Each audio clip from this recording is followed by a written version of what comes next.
말씀 신약성경 345면입니다.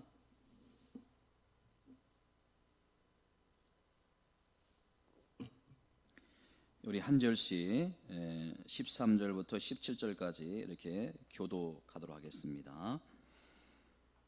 악한 사람들과 속이는 자들은 더욱 악하여져서 속이기도 하고 속기도 하나니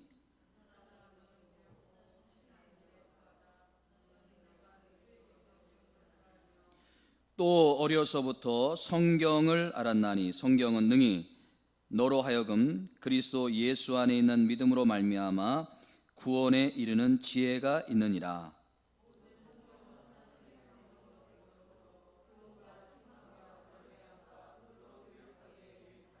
함께 이는 하나님의 사람으로 온전하게 하며 모든 선한 일을 행할 능력을 갖추게 하려 함이라. 아멘.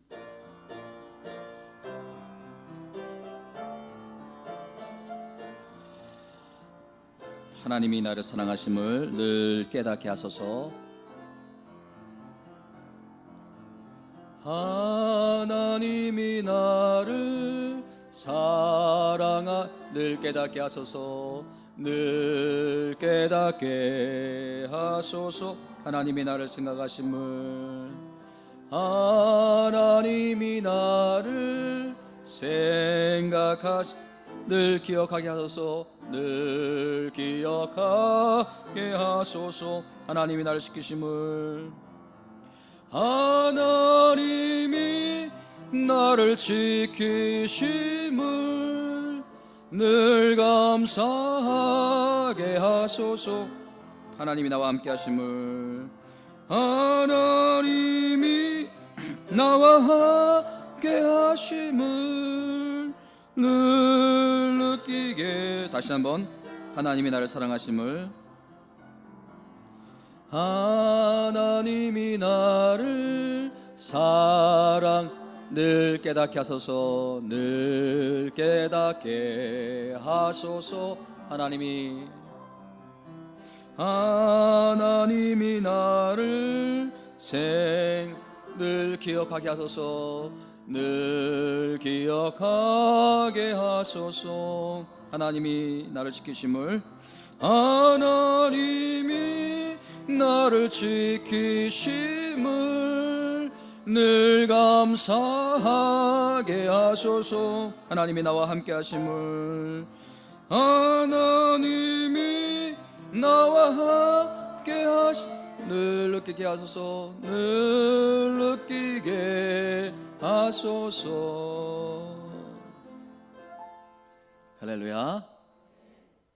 아무리 세상이 힘들고 또 어려워도 하나님이 늘 함께 하시고 또 하나님이 지켜주시고 보호해 주시는 그런 은혜를 늘 느끼는 저와 여러분들이 되기를 주님의 이름으로 축원을 드립니다. 여러분 성경에 보면요, 다윗이 그렇게 힘들고 어렵고 대적들이 많고 사울이 죽이려고 달려들어도 하나님이 다윗을 뭐로 지켜주셨다고요? 생명 싸게로 지켜주셨다는 것입니다.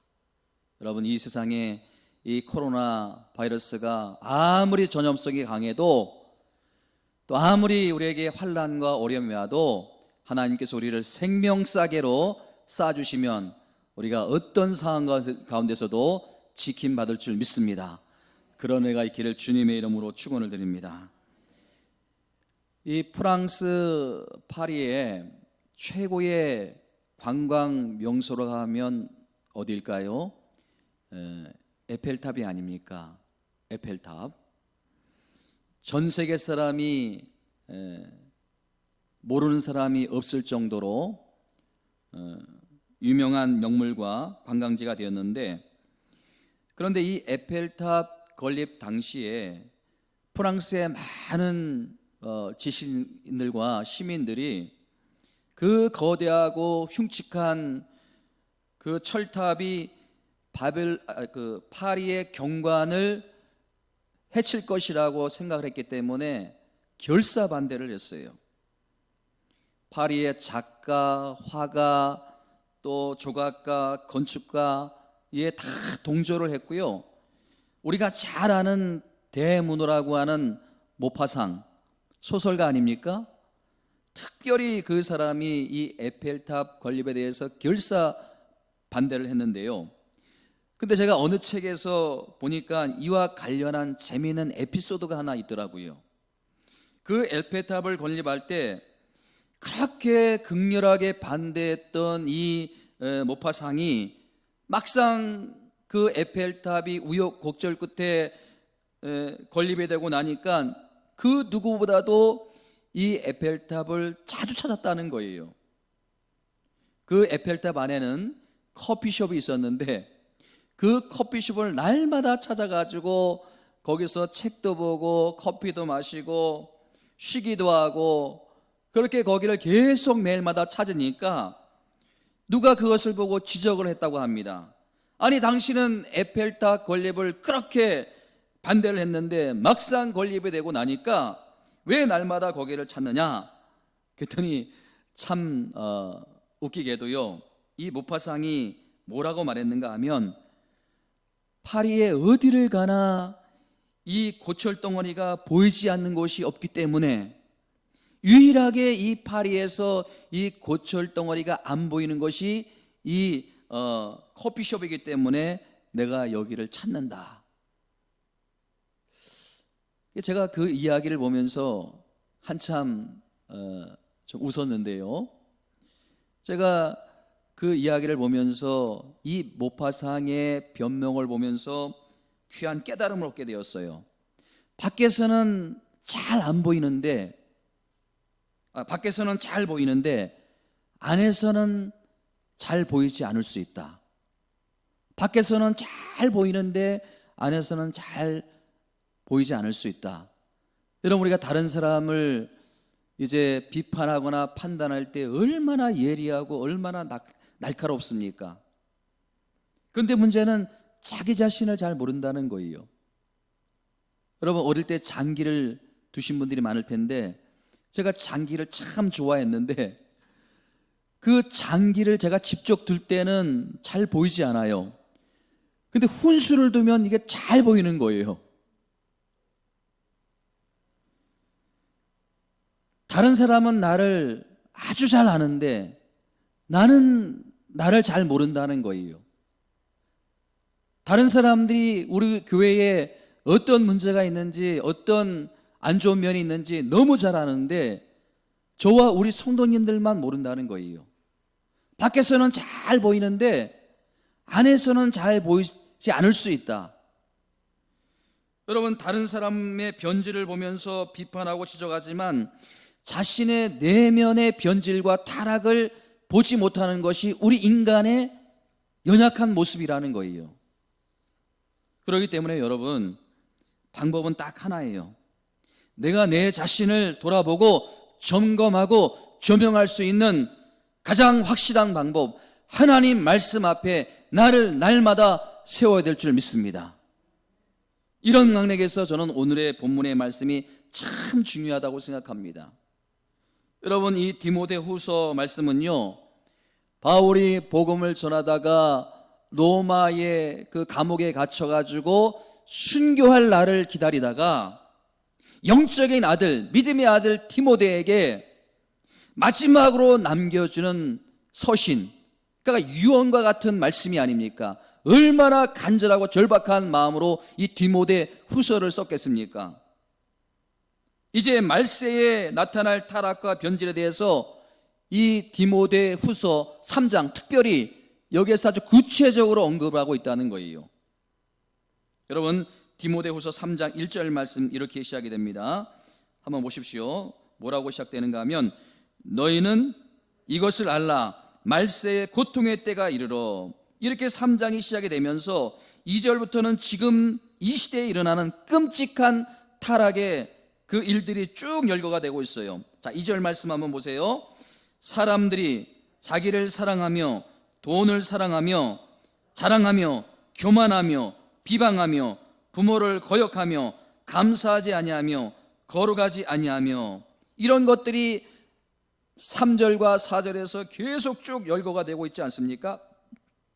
3절 말씀 보세요. 여기서 무정하며 어느 누구에도 마음을 주지 않는다는 거예요. 원통함을 풀어주지 아니하며 모함하며 절제하지 못하며 사나우며 선한 것을 좋아하지 아니하며 4절에 또 뭐라고요? 배신하며 조급하며, 이 조급하다는 것은 세상 일에 분주하고 안절부절 못하는 거예요. 자만하며 쾌락 사랑하기를 누구보다 더 사랑한다고요? 하나님 사랑하는 것보다 더 사랑하며. 여러분, 이렇게 말씀이 시작이 되고 있는데 이것이 어디까지 이어집니까? 13절까지 이어지고 있는 거예요. 오늘 우리가 읽은 13절 말씀까지 이어지고 있는 거예요. 자, 13절 말씀 다시 한번 읽어보도록 하겠습니다. 시작. 악한 사람들과 속이는 자들은 더욱 악하여져서 속이기도 하고 속기도 안 하니. 여러분, 지금 이게 이 시대에 나타나고 있는 현상 아닙니까?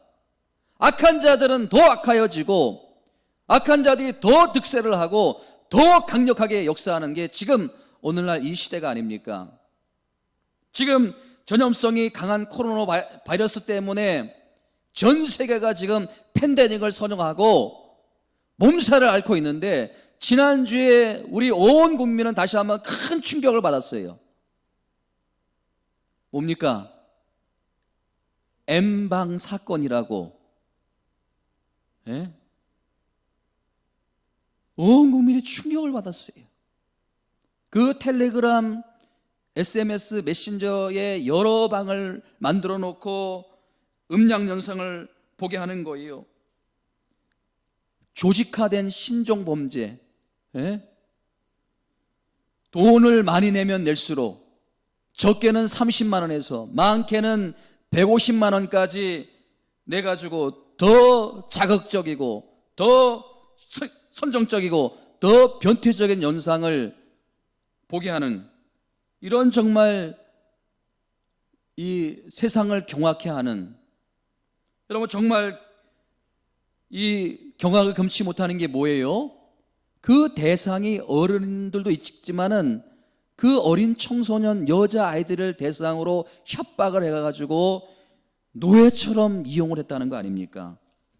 여러분, 이게 얼마나 충격적이고 이 사회에 던져진 파장이 크면 그 M반 사건의 주범을 이제 그 박사, 속칭 박사라고 하는데 누군지 신상을 공개하지 않았어요.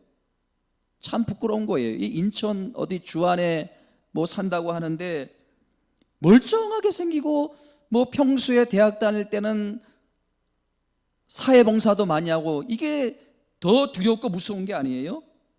여러분, 인간의 탈을 쓴 악마가 아닙니까? 사나운 짐승의 모습이 아닙니까? 본인 스스로가 그 포토라인에 서가지고 악마의 삶을 끊게 해주셔서, 멈추게 해주셔서 감사하다고. 여러분, 정말 더 믿겨지지 않는 것은 뭐냐면 이 음란 사이트의 회원이 무려 26만 명이 된다는 거 아닙니까? 믿을 수가 없는 거예요. 여러분, 이 사회가 정상적인 지금 사회인가요?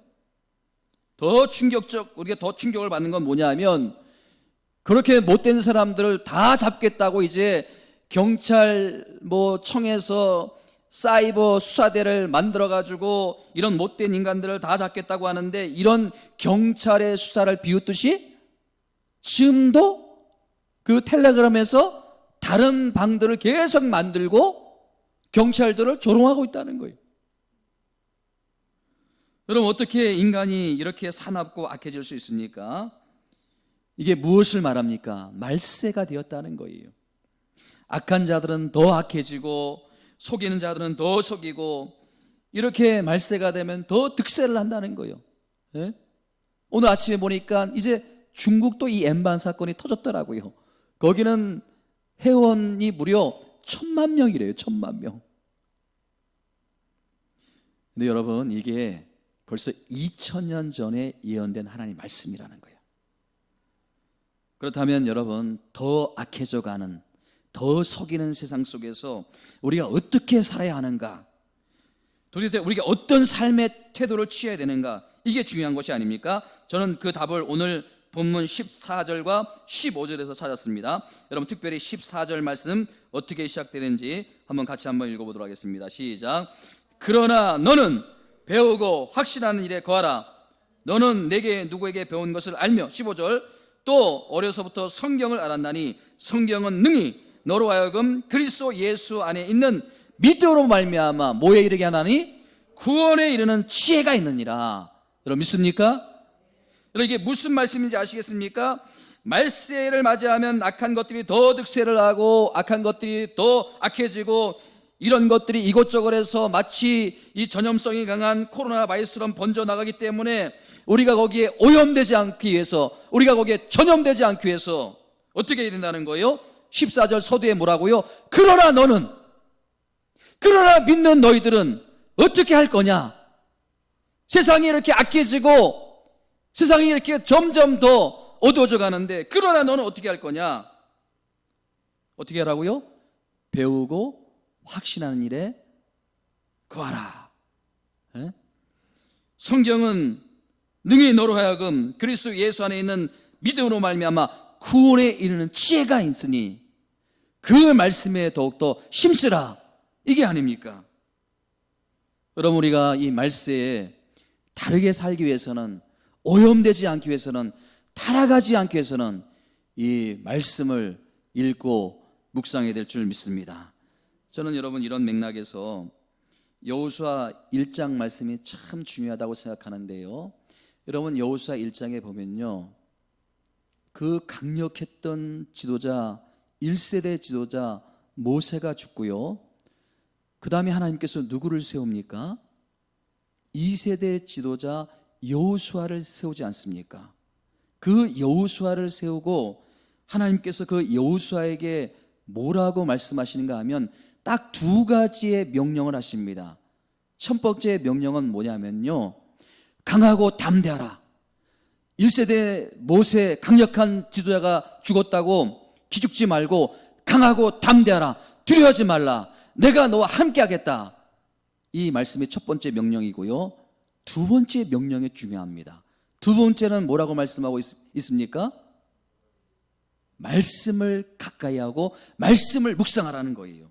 이게 두 번째 주시는 말씀이 아닙니까? 두 번째 명령이 아닙니까? 여러분 여호수아 1장 7절과 8절 말씀을 함께 읽어보도록 하겠습니다. 함께 읽어봅니다. 시작. 오직 강하고 극히 담대하여 나의 종 모세가 내게 명령한 그 율법을 다 지켜 행하고 좌로나 우로나 치우치지 말며 그리하면 어디로 가든지 형통하리라. 자 8절. 이 율법을 내 입에서 떠나지 말게 하며 취하로 그것을 묵상하며 그 안에 기록된 대로 다 지켜 행하라. 그리하면 내 길이 평탄하게 될 것이며 내가 형통하리라. 여러분 지금 2세대 지도자 여호수아에게 무엇을 강조하고 있는지 아시겠어요? 지금부터는 이 말씀이 중요하니까 이 말씀을 읽고 묵상하고 이 말씀을 가까이 하라는 거예요. 저는 이 말씀이 오늘 저와 여러분들에게 이 시대에 너무나 필요한 말씀이라고 생각합니다. 여러분 1세대 지도자 모세에게 하나님이 무엇을 주셨습니까? 능력의 지팡이를 주셨어요. 능력의 지팡이. 왜? 이스라엘 백성들을 가나안 땅으로 인도하기 위해서는 하나님의 능력이 필요했기 때문에 그 능력의 지팡이를 주셨어요. 430년 동안 내굽에서 종살이 하던 이스라엘 백성들은 아무런 준비를 하지 않았어요. 그런데 이제 홍해를 건너야 되고 한 번도 가보지 않은 광야의 길을 건너야 되는 거예요. 또 적을 만나면 싸워야 되는 것이 아닙니까? 그렇기 때문에 무엇보다도 하나님의 능력이 필요했습니다. 그래서 하나님께서 모세에게 능력의 지팡이를 주셨고요, 이스라엘 백성들이 가나안 땅을 걸어가면서 하나님의 그 능력의 지팡이가 어떤 역사를 일으키고 어떤 기적을 행하는지 눈으로 다 목격을 했습니다. 그래서 이 1세대 백성들은 하나님에 대한 믿음과 신뢰가 있지 않았습니까? 그 광야에서 하나님께서 어떤 능력을 행하셨는지 어떤 기적을 행하시는지 다 눈으로 본 게 아닙니까? 그런데 여러분 이 광야에서 태어난 2세대 백성들이 살 곳은 어디예요? 광야입니까? 아니면 가나안입니까? 다시 한번, 광야입니까? 가나안입니까? 무슨 말이에요? 하나님의 능력의 지팡이가 이제는 필요하지 않다는 거예요. 2세대 이스라엘 백성들이 들어갈 그 가나안 땅, 문제는 뭐예요? 문제는 뭐예요? 그 땅에는 이방의 족속들이 이미 살고 있었고 우상이 우글거리는 곳이 아닙니까? 그렇기 때문에 이 2세대 이스라엘 백성들이 그들의 믿음과 마음을 지켜내기 어렵다는 거예요. 그래서 2세대 지도자 모세에게도 능력의 지팡이가 필요했지만은 더 중요한 것은 이 하나님의 말씀을 묵상하고 하나님의 말씀을 읽고 하나님의 말씀을 기억해내는 거예요. 너희가 430년 동안 애굽에서 종살이 하다가 어떻게 구원을 받았는지, 그 두렵고 무서운 강에서 어떻게 40년 동안 버티며 살아왔는지, 하나님께서 어떻게 역사하시고 하나님께서 어떻게 개입하셨는지 너희가 이 말씀을 통해서 읽고 묵상하고 깨닫고 믿고 알게 되면 절대로 너희 마음이 변질되지 않고 너희 마음이 타락하지 않는다는 거예요. 저는 지난주 이 여호수아 1장의 말씀을 쭉 묵상하면서요, 이것이 오늘날 이 한국 교회의 우리의 모습이 아닌가. 여러분, 한국 교회 60년대 70년대 이 부흥의 불길이 얼마나 강력하게 일어났습니까? 하나님의 능력의 지팡이를 경험했던 우리 부모님 세대를 우리가 다 기억하고 있을 것입니다. 여러분, 정말 아무것도 없는 이 한국 교회 안에 하나님께서 능력의 지팡이를 들려주셔가지고 안수기도만 하면 병이 낫고, 또 안수기도만 하면 방언을 하고 기적이 일어나고, 그래서 상상을 초월하는 이 한국 교회의 부흥이 일어나지 않았습니까? 전 세계가 주목할 그런 부흥이 일어나지 않았습니까?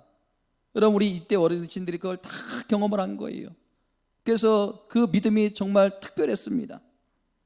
그렇다면 여러분, 이 여호수아의 말씀을 비춰볼 때 이제 다음 세대인 우리는 어떻게 해야 된다는 거예요? 뭐가 중요하다는 겁니까?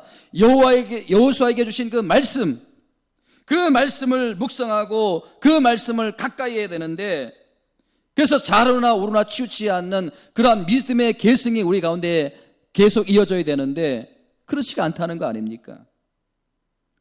여러분, 제가 정말 가슴을 치면서 요즘 뼈저리게 반성해야 되는 게 뭐냐면, 이렇게 여호수아에게 주신 이 말씀이 있음에도 불구하고 여전히 우리는 그 모세에게 주셨던 능력의 지팡이를 달라고 한다는 거예요. 더 큰 기적, 더 큰 부흥, 더 큰 역사. 그래서 이 하나님의 말씀을 귀히 여기지 않습니다. 여러분, 이게 저는 한국 교회의 타락과 변질을 가져오는, 참 부끄러움을 가져오는 이런 원인이 되었다. 제가 그런 생각을 지난 한 주 내내 하게 되었는데요. 여러분, 어느 설문조사에 의하면요, 우리 교인들이 주일날 예배를 보고 다음 주에 올 때까지요, 성경을 읽지 않는 그 성도가 70% 내지 80% 정도 된다고 합니다. 한 번도 성경을 보지 않는 분들, 이렇게 예배드리고 다음 주에 올 때까지. 사랑하는 성도 여러분, 다시 하나님의 말씀으로 돌아가야 될 줄 믿습니다. 원천으로 돌아가라. 하나님의 말씀을 읽고 하나님의 말씀을 묵상하고 하나님의 말씀을 가까이 하라. 이게 저에게 계속 요즘 들려주시는 성령의 음성입니다. 다시 교회에서 말씀을 읽고 말씀을 통독하고 말씀 운동이 일어나야 돼요. 왜 그렇게 됩니까? 여러분, 우리의 변질과 타락을 막는 것은 이 능력의 지팡이가 아니라 뭐라고요? 하나님의 말씀이기 때문에 그런 거예요. 이 말씀을 붙잡고 이 말씀을 읽고 이 말씀을 묵상하고 이 말씀 읽기 운동, 이게 우리 교회와 이 한국 교회가 나가야 될 방향인 줄 믿습니다. 자, 그렇다면 여러분, 하나님의 말씀이 어떻게 우리의 변질을 막는 능력이 될 수 있을까? 이 하나님의 말씀이 어떻게 우리의 타락을 막는 원천이 될 수 있을까? 오늘 제가 이 말씀을 통해서 여러분들에게 세 가지만 딱 증거하려고 합니다. 여러분, 잘 기억하십시오. 첫 번째는 뭐냐면요, 여러분, 왜 하나님의 말씀이 우리의 타락과 우리의 변질을 막는 능력이 될 수 있는가? 우리가 이 말씀을 읽고 묵상하면요, 우리의 삶에 하나님이 개입하시기는 훈련이기 때문에 그런 거예요. 여러분, 이 원리를 잘 기억하십시오. 우리가 말씀을 읽고 말씀을 묵상하면 누가 개입하시는 거예요? 하나님이 우리 삶에 개입하시는 거예요. 자, 여러분, 이 성경을 읽고 묵상할 때 얼마나 놀라운 하나님의 은혜가 임하는지, 자, 16절 말씀 우리 다 함께 한 목소리를 크게 한번 읽어봅니다. 시작. 모든 성경은 하나님의 감동으로 된 것으로 교훈과 책망과 바르게 함과 의로 교육하기에 유익하니. 사랑하는 성도 여러분, 여러분의 삶 가운데 하나님의 말씀이, 하나님이 개입하시길 원하십니까? 아멘이십니까? 그렇다면 어떻게 된다는 거예요? 이 하나님의 말씀이 하나님의 감동으로, 하나님의 영감으로, 성령으로 기록된 말씀으로 한치의 오차도 없다, 한치의 틀림도 없다, 이것을 믿는 믿음이 여러분 가운데 회복되어지기를 주님의 이름으로 축원을 드립니다. 뿐만 아니라 이 말씀이 나를 어떻게 한다고요? 나를 어떻게 한다고요? 나를 교훈하고. 이게 무슨 말씀인가요? 나를 교훈한다는 게 무슨 말씀인가요? 나에게 선이 무엇이고 악이 무엇인지 정확하게 가르쳐주는 지침이 된다는 거 아닙니까? 두 번째 뭐라고요? 나를 책망하고. 이게 무슨 말씀입니까? 날마다 내가 범하는 죄를 지적해 준다는 거예요. 깨닫게 한다는 거예요. 세 번째 뭡니까? 바르게 한다는 게 뭐예요? 무슨 말씀입니까? 날마다 나에게 말씀을 통해서 깨닫게 해주셔서 회개하고 돌이키는 그런 일을 한다는 것입니다. 마지막으로 뭐라고요? 의로 교육하기에 유익하니. 이게 무슨 말씀입니까? 무슨 말씀이에요? 이 진리의 말씀을 따라 살 수 있도록 나를 이끌어준다는 거예요. 뭐가? 하나님의 말씀이. 여러분, 하나님께서 나를 교훈하고, 하나님께서 나를 책망하고, 하나님께서 나를 바르게 하고, 하나님께서 나를 의로 교육하기에 좀 개입할 수 있도록 여러분이 말씀을 읽고 묵상하는 은혜가 있기를 주님의 이름으로 축원을 드립니다. 여러분, 이렇게 할 때 우리가 타락과 변질을 막을 수 있다는 거예요. 다른 방법은 없습니다. 우리가 말씀을 읽고 묵상할 때 놀라운 하나님의 은혜가 우리 삶 가운데 일어날 줄 믿습니다. 여러분, 제가 어느 글에 보니까요, 이런 내용이 있더라고요. 종교개혁자 마르틴 루터는 로마서 1장 17절 오직 의인은 믿음으로 말미암아 살리라 라는 말씀으로 강력한 변화를 받았습니다. 또 이 고아의 아버지 조지 뮬러는 요한복음 3장 16절 하나님이 세상을 이처럼 사랑하사 독생자를 주셨으니 이는 저를 믿는 자마다 멸망치 않고 영생을 얻게 하려 함이라. 이 말씀으로 인생을 살았다. 또 설교자 스펄전은 이사야 42장 25절 땅끝의 모든 백성이 나를 앙망하라 그리하면 구원을 얻으리라. 나는 하나님이라 다른 이가 없느니라. 이 말씀이 그의 일생을 지배하였다. 썬다싱은 마태복음 11장 28절 수고하고 무거운 짐자들아 다 내게로 오라 내가 너희를 쉬게 하리라. 이 말씀을 붙들고 인생을 살았다. 여러분, 이 외에도 얼마나 많이 있는지 몰라요. 시간 관계상 다 읽어드릴 수가 없는 거예요. 무슨 말입니까? 그들이 평범한 삶을 살 수밖에 없었지만 그들의 삶 속에 하나님의 말씀이 개입이 되니까, 하나님의 말씀이 들어가니까 이런 놀라운 삶의 인생으로 변화가 되더라는 거예요. 여러분, 시편 1편의 말씀에 보면요, 복 있는 사람에 대한 말씀이 나오는데, 이 복 있는 사람은 뭐를 하는 사람이 복 있는 사람이에요?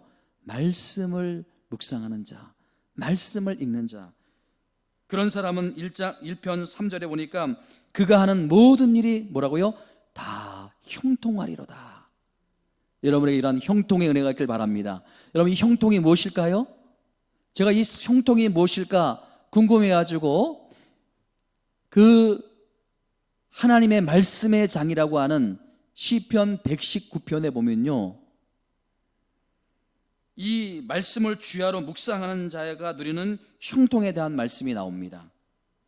이 말씀을 사랑하는 자가 누리는 축복들을 이 119편에서는 수백 절을 걸쳐가지고 이제 나열을 하고 있는데 무려 176절, 가장 긴 성경 말씀이 아닙니까? 특별히 여러분 119편 50절 말씀에 보면 이런 말씀이 나옵니다. 자, 우리 함께 읽어보도록 하겠습니다. 시작. 이 말씀은 나의 고난 중에 위로라. 주의 말씀이 나를 살리셨기 때문입니다. 여러분, 우리가 인생을 살다 보면 어려운 일들을 얼마나 많이 만납니까? 예? 답답하고 힘들고 절망을 느낄 때가 한두 번이 아니지 않습니까? 우리의 힘과 노력으로 안 되는 일이 얼마나 많습니까? 이럴 때마다 하나님의 말씀이 우리의 위로가 되었고, 하나님의 말씀이 우리의 힘이 되었고, 하나님의 말씀이 우리의 능력이 되었다는 말씀이 아닙니까? 주의 말씀이 나를 뭐 했다고요? 살리셨기 때문이다. 나를 살리셨다는 거예요. 이런 은혜가 지금도 전 세계에 얼마나 많이 일어나는지 모릅니다. 이런 은혜가 오늘도 예배 드리는 이 주일 예배 가운데 얼마나 많이 일어나는지 모릅니다. 그럼 언젠가 이 조선일보 사회면에 제 눈에 확 들어오는 큰 타이틀이 하나 있어가지고 제가 이렇게 스크랩을 해놓았는데, 그 타이틀이 뭐냐 하면 성경 필사 세계 신기록 25년간 한국 영어 1어로 4번 쓰다 90세 할머니. 제가 눈에 확 들어온 거예요. 그 주인공의 할머니 이름은 최의숙 할머니인데, 그 할머니는 25년간 한국 영어 1어 각 4번씩 도합 몇 번이에요? 12번이 아니에요. 12번. 예? 게다가 수백 절의 성경 구절을 3개 국어로 암송을 하고 있다는 거예요. 이 90세가 되기까지 단 하루도 거르지 않고 성경을 필사를 했답니다. 여러분, 읽는 것도 힘든데 이 쓴다는 것이 얼마나 어렵습니까? 하루에 10시간씩 성경을 쓰시는데, 어떤 날은 성경을 쓰시다 보면 막 이 어깨가 쑤시고 어깨에 통증이 오고 어깨가 아픈 적이 한두 번이 아니었다고 합니다. 그런데 여러분, 놀라운 것은요, 이 최 할머님께서 어렵게 그렇게 성경을 베껴 쓰면서 고지혈병인 혈압 증세가 없어졌고, 침침했던 눈이 맑아지고, 더 건강해지셨다는 거예요. 돋보기도 안 쓰고 성경을 읽는다는 거예요.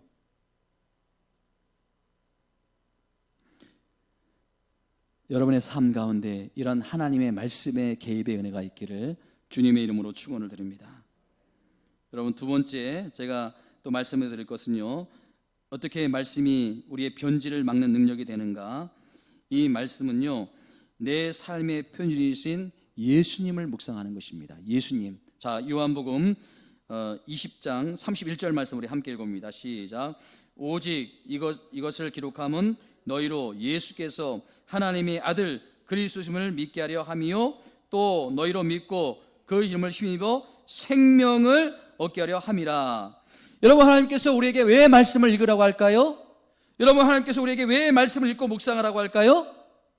다시 한번 읽어보십시다. 시작. 오직 이것을 기록함은 너희로 예수께서 하나님의 아들 그리스도이심을 믿게 하려 함이요, 또 너희로 믿고 그 힘을 힘입어 생명을 얻게 하려 함이라. 왜 하나님께서 우리에게 말씀을 읽으라고 할까요? 왜 하나님께서 우리에게 말씀을 묵상하라고 할까요? 바로 예수 그리스도를 알게 하기 위해서. 아멘. 예수 그리스도를 알게 하기 위해서.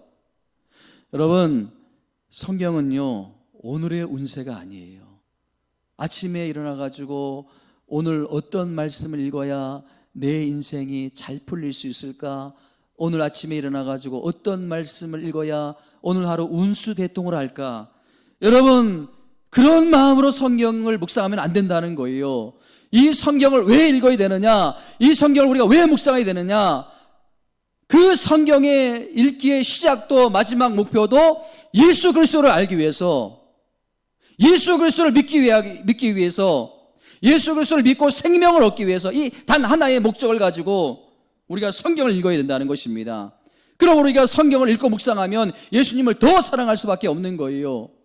여러분, 그 옛날 그 초대교회 성도님들이 얼마나 박해를 당했고, 또 사도 바울이 복음을 전하다가 감옥에 갇히고, 초대교인들이 감옥을 갇히고, 그럼에도 불구하고 그들이 당당할 수 있었고, 그럼에도 불구하고 그들이 기뻐하고, 그 원동력의 힘이 어디 있었습니까? 찬송가 가사에 구주를 생각만 해도 이렇게 좋거든. 주 얼굴 배울 때 얼마나 좋으랴. 예수 사랑하는 마음이 그들의 마음에 충만했기 때문에 그들이 그렇게 담대하고 또 그들이 그렇게 기뻐하고. 여러분, 우리가 이 말씀을 깊이 묵상하면 묵상할수록 예수님을 더 알게 되는 은혜가 있게 될 줄 믿습니다. 예수님을 더 사랑하는 은혜가 될 줄 믿습니다. 예수님에 대한 지식으로 충만하게 될 줄 믿습니다. 예수님에 대한 사랑이 뜨겁게 일어날 줄 믿습니다. 마지막 세 번째, 우리가 이 말씀을 깊이 묵상하면요, 이 묵상하는 가운데 우리가 누구를 닮아갑니까? 예수님을 닮아갑니다. 예수님의 인격을 닮아갑니다. 제가 목회하면서 불가사의하다, 이것은 정말 불가사의하다, 이게 뭔가 하면요, 아니 저분은 성경을 저렇게 많이 읽는데, 저분은 성경을 저렇게 많이 묵상하는데 왜 인격은 변하지 않을까? 왜 인격은 달라지지 않을까? 이게 정말 불가사의한 거 아닙니까? 아니 저렇게 성경을 많이 읽는데, 자랑하고 다니는데 인격은 하나도 안 바뀌어요. 자기와 조금 생각이 다르면요, 그냥 거칠게 막 말을 하고 혈기를 부리고. 여러분, 이게 정말 불가사의한 일이 아닙니까? 여러분, 우리가 성경을 읽고 묵상하다 보면 누구를 닮아야 됩니까? 누구를 닮아야 돼요? 예수님을 닮아야 되는 거 아닙니까? 여러분, 부부가 살다 보면 닮는다고 하잖아요. 왜 부부가 살다 보면 닮아요? 왜 닮아요? 함께 사니까, 쳐다보니까, 같은 음식을 먹고 같은 생활을 하다 보니까 닮는 거 아닙니까? 여러분, 우리가 말씀을 읽고 말씀을 묵상하고 예수님을 주야로 생각하면 누굴 닮아야 되는 거예요? 예수님을 닮아야 되고 예수님의 인격을 닮아야 되고 예수님의 성격을 닮아야 되는데, 그렇지가 않은 게 이게 불가사의한 거 아닙니까? 이해가 안 되는 거 아닙니까? 사랑하는 성도 여러분, 오늘 이 시간부로 성경의 원저자인 성령께서 여러분들을 도와주심으로 말미암아 여러분들이 말씀을 읽을 때마다, 말씀을 묵상할 때마다 예수님을 닮아가는, 예수님의 인격을 닮아가는 그런 은혜가 있기를 주님의 이름으로 축원을 드립니다. 좀 그런 일들이 일어났으면 좋겠어요. 여러분, 제가 정말 큰 도전을 받고 이 개신교 목사로서 정말 부끄러웠던 적이 있었는데, 여러분 2014년인가요? 그 프란체스코 교황이 이제 한국을 방문했어요. 그래가지고 모 방송사에서 조사를 했어요. 이 교황이 한국 방문하는 동안에 무슨 강론이나 무슨 연설이나 이런 것들을 하시는 동안 가장 많이 사용했던 단어가 무엇일까? 첫 번째 가장 많이 사용했던 단어가 뭔지 아세요? 사랑. 166번 사용했다고 합니다. 그러니까 두 번째 가장 많이 사용한 단어가 뭔지 아십니까? 한국을 방문했으니까 당연히 한국을 많이 언급했겠죠. 120번. 그 다음에 마지막으로 세 번째 가장 많이 사용했던 단어가 마음이랍니다. 마음. 101번. 이렇게 세 번 많이 단어를 사용했는데, 제가 그 기사를 보면서 이 고개를 가우뚱거린 게 뭐냐 하면, 아니 이분이 한국을 처음 방문했는데, 아니 하나님의 종으로 이 땅에 오셨다고 하는데 어떻게 하나님, 예수, 복음, 또 무슨 성령, 또 교회, 성전, 이런 단어는 한마디도 쓰지 않고 어떻게 이럴 수가 있는가? 제가 그런 깊은 생각을 가졌는데요. 그때 어느 기사를 보게 되었는데 이런 글이 제 눈에 들어왔어요. 우리나라 종교 인구 통계에 따르면 2005년 기준으로 개신교는 60만 명, 또 카톨릭은 510만 명, 이렇게 됐다는 거예요. 여러분, 이 종교 인구 통계는요 10년마다 한 번씩 통계를 내거든요. 1985년, 1995년, 2005년, 2015년 이렇게 통계를 내는 거 아닙니까? 그런데 보니까요, 제가 주목하는 것은 1995년에서 2005년도까지 10년간 이 개신교는 15만 명이 줄어들었대요.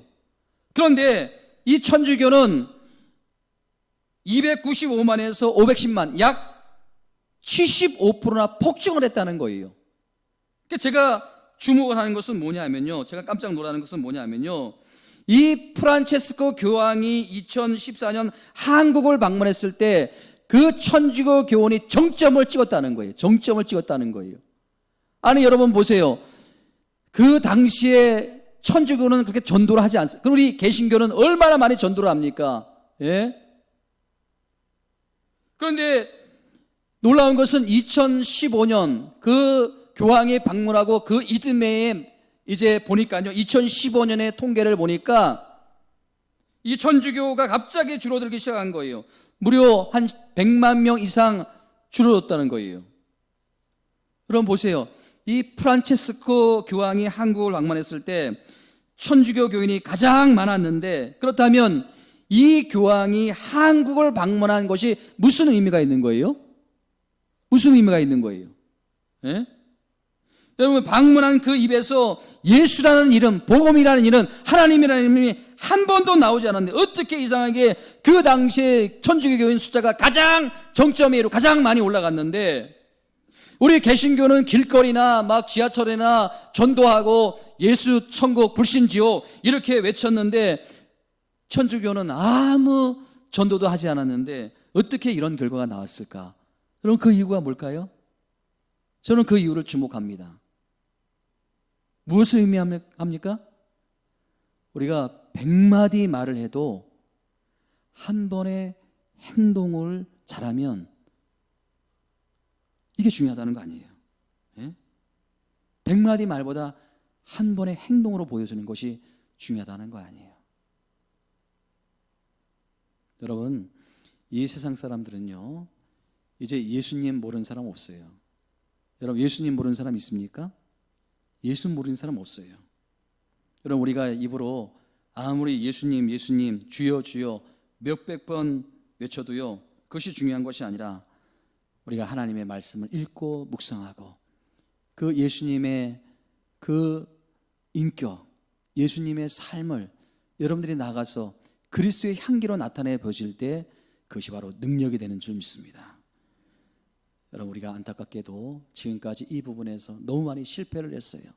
이제 다시 우리가 이 시점에서 우리 자신을 돌아보고 정말 우리가 무엇을 우리가 중요하게 여길 것인가, 우리가 무엇을 위해서 앞으로 살아갈 것인가, 무엇이 앞으로 이 악이 더 득세하고 속이는 자가 득세하는 이 악한 세상 속에서 우리의 타락을 막아내고 우리의 변질을 막아낼 수 있을까? 저는 이 말씀에 답이 있다고 믿습니다. 여러분, 우리가 지금 말씀 읽기 운동을 하고 있습니다.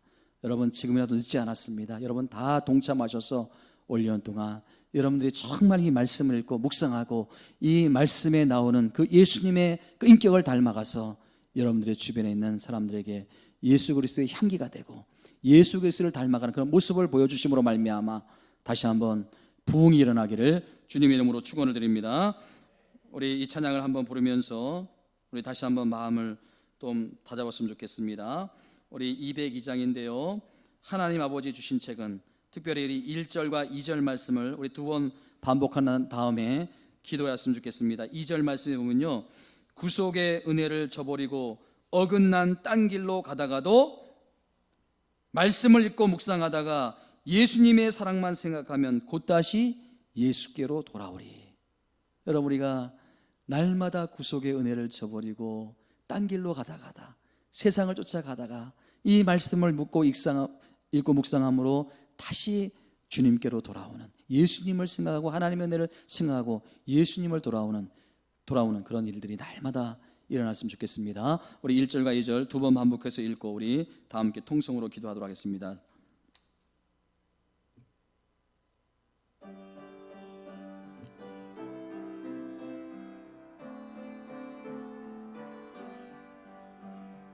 하나님 아버지 주신 책은 귀하고 중하신 말씀, 기쁘고 반가운 말씀 중에 기쁘고 반가운 말씀 중에 날 사랑한다 참 좋도다. 주께서 나를 사랑 즐겁고도 즐겁도다. 즐겁고도 즐겁도다. 주께서 나를 사랑 나는 참 기쁘다. 나는 참 구속의 은혜를 저버리고 구속의 은혜를 접어 어긋난 땅 길로 가다가도 어긋난 땅 길로 예수 사랑만 생각하면 사랑 생각하면 곧 다시 예수께 아멘. 주께서 나를 사랑하니 주께서 나를 사랑 즐겁고도 즐겁고도 즐겁도다. 주께서 나를 사랑하니 나는 참 다시 한번 하나님 아버지 주신 책은 하나님 아버지 주신 책은 귀하고 중하신 말씀일세. 기쁘고 반가운 말씀 중에 날 사랑한단 말 참 좋도다. 주께서 나를 사랑하니 즐겁고도 즐겁도다. 주께서 나를 사랑하니 나는 참 구속의 은혜를 저버리고 구속의 은혜를 어긋난 땅길로 가다가도 어긋난 땅길로 예수의 사랑만 생각하면 예수의 사랑만 생각하면 곧 다시 예수께 아멘. 주께서 나를 사랑하 즐겁고도 즐겁고도 즐겁도다. 주께서 나를 사랑하니 나는 참 기쁘다. 우리 오늘 말씀을 생각하며 우리 함께 기도했으면 좋겠습니다. 우리에게는 이 말씀이 있기 때문에 날마다 아침마다 새로운 것입니다.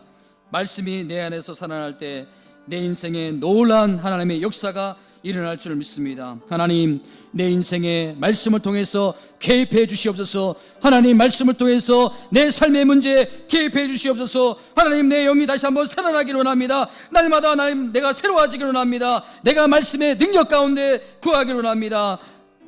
우리 하나님의 말씀은 고난 중에 위로가 됩니다. 또 나를 살리는 말씀이 됩니다. 하나님, 우리가 말씀으로 돌아가겠습니다. 매일마다 말씀을 읽고 묵상하겠습니다.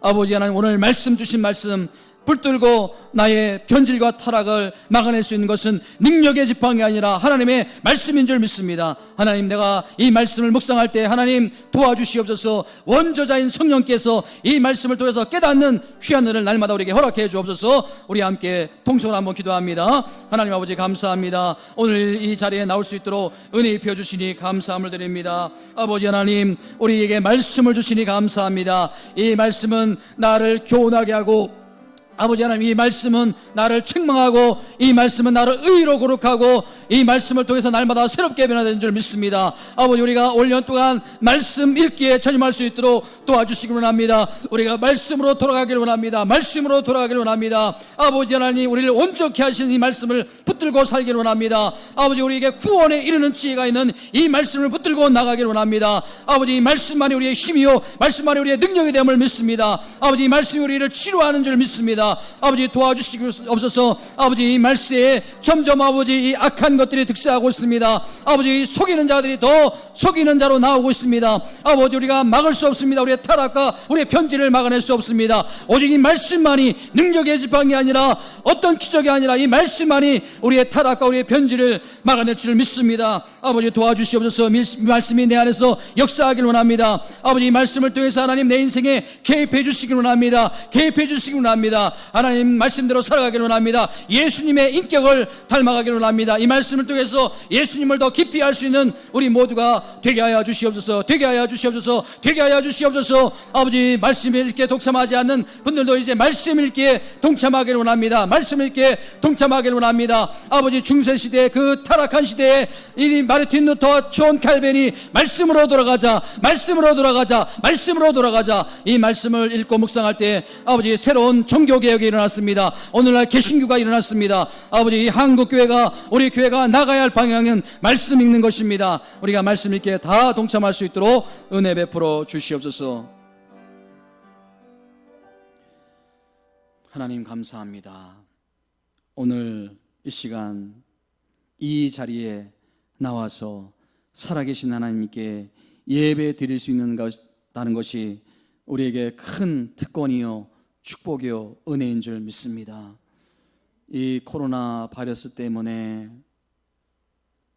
이 땅에 많은 사람들이 힘들어가고 있고 전 세계가 고통 가운데 있습니다. 하나님, 이 코로나 바이러스가 발병한 이유가 어디에 있는지 저희들은 알지 못하오나 분명한 것은 이 모든 근본적인 원인은 인간의 타락이요 인간의 죄 때문인 줄 믿습니다. 오라 우리가 여호와께로 돌아가자. 우리가 말씀을 붙들고 하나님께로 돌이켜지길 원합니다. 아버지 하나님, 특별히 코로나 바이러스 때문에 고통받는 사랑하는 이 땅의 모든 백성들을 불쌍히 긍휼히 여겨주시고 또 매일 불천주야 그 환자들을 돌보는 의료진 많이 지쳐 있습니다. 하나님 힘이 되어주시고 능력이 되어 주시옵소서. 아버지, 또 이 교회가 이제 또 이렇게 성전에서 예배드리지 못하는 이런 초유의 사태가 일어났습니다. 그러나 영상으로 예배를 보든 이 자리에 예배를 보든 우리의 마음은 하나님께로 가 있는 줄 믿습니다. 하나님께서 이 예배를 받아주신 줄 믿습니다. 그리고 은혜를 베풀어 주실 줄 믿습니다. 영상을 관통하는 하나님의 은혜가 영상 예배를 드리는 가운데도 일어날 줄 믿습니다. 올연 우리 낙원 제8교회 가운데 이 한국교회 가운데 다시 한번 말씀 읽기 운동이 일어날 수 있도록 은혜 베풀어 주시옵소서. 이 말씀을 읽을 때 우리가 예수님을 더 알게 되고 또 예수님의 인격을 닮아가고 예수님의 모습을 닮아가서 우리가 그리스도의 향기가 될 줄 믿습니다. 아버지, 이 말씀은 능력입니다. 이 말씀은 우리의 길의 빛이요 우리의 발의 등이라고 말씀하고 있습니다. 이 말씀은 고난당하는 자의 위로가 되고 우리를 살리는 말씀입니다. 이 말씀을 통해서 우리가 날마다 살아나길 원합니다. 영이 살아나길 원합니다. 이거 삶의 놀라운 하나님의 개입하심의 역사가 일어날 수 있도록 축복해 주옵소서. 이 시간 드려진 예물 있습니다. 믿음으로 드렸습니다. 간절한 마음으로 드렸습니다. 주님 두 손 들어 축복하여 주시옵소서. 그리고 이 예물이 허튼 곳에 쓰이지 않고 오직 주의 나라와 주의 영광을 위해서 쓰임받기를 원합니다. 이 예물은 저들의 땀입니다. 저들의 눈물입니다. 저들의 헌신입니다. 저들의 피 같은 예물입니다. 피의 제사를 받으신 하나님, 그리고 은혜를 베풀어 주시고 또 역사하신 그 하나님의 은혜가 이 드려진 예물 가운데 그대로 일어날 수 있도록 은혜 베풀어 주시옵소서. 아버지 하나님, 특별히 이제 이 코로나가 이 땅에서 속히 종식되길 원합니다. 소멸되길 원합니다. 그래서 우리 모든 사람들이 일상생활로 돌아갈 수 있도록 은혜 베풀어 주시옵소서. 예수님의 이름으로 축복하며 감사하며 간절히 기도하옵나이다. 아멘. 함께 주님의 뜻이라면, 오늘 또 여러분들 이렇게 뵙게 돼서 너무 반갑고요. 이 일주일에 한 번